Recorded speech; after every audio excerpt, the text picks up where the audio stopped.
Celeb, Svancha, Barrett, Edelstein. We are at the Centurion Theatre, and I'm with Tian? And Leon. Yes, it rhymes. Rhymes. So you guys are the directors of Sweeney Todd. What was the inspiration to say, okay, we're going to be doing this? I think it was lots of wine.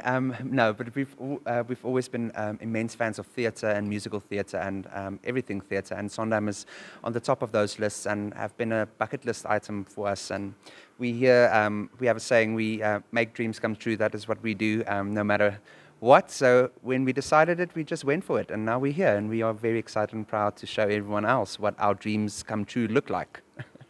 And for me and Mr. T here, I think with us and always trying what are we going to do next, how are we going to do it, we want to make it even bigger and better.